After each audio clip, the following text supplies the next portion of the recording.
सुस्वागतम मित्रांनो. तर आज होणाऱ्या मालिकेमध्ये मालती ही राणीला घरात बाहेर पडण्यास परवानगी देत नाही. परंतु आबा आणि इंद्रा हे दोघेजण म्हणतात की राणी फॅक्टरीमध्ये जाणार, तिला कोणी आणू शकत नाही. तर इंद्राला बोलते की चिकू आत्ताच आपल्या मधून केली आणि तू या पोरीला असे कपडे घालायला सांगतो.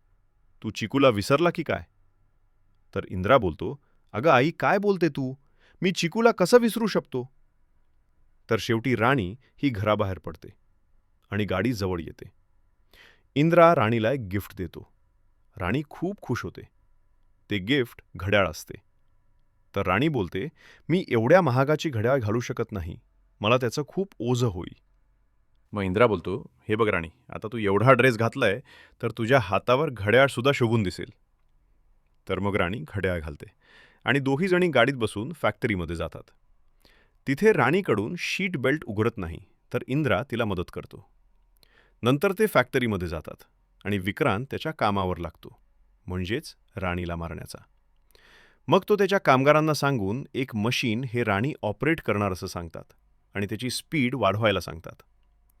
नंतर इंद्रा, राणी, विक्रांत हे चेकिंगसाठी फॅक्टरीच्या वर्कशॉपमध्ये येतात. तिथे एक वर्कर राणीला म्हणतो, ही मशीन आम्हाला चालवता येत नाही, तर तू चालवून दाखवशील का? तर इंद्रा नाही बोलतो. पण राणी बोलते, हे मी पहिलीही करत होते आणि मी आता कामगारांना करून दाखवणार. तिकडे मालतीही उदास बसलेली असते.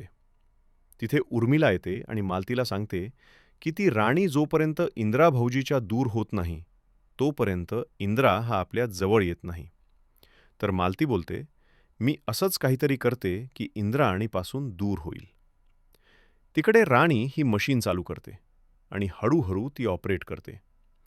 तितक्यातच एक लोखंडी रोड तिच्या हाताला लागायला येतो आणि इंद्रा आणि सर्व कामगार शॉक होतात. यापुढे आपण पुढच्या भागात बघणार आहोत. यापुढे बघण्यासाठी आपल्या चॅनलला सबस्क्राईब आणि बेल आयकॉनला क्लिक जरूर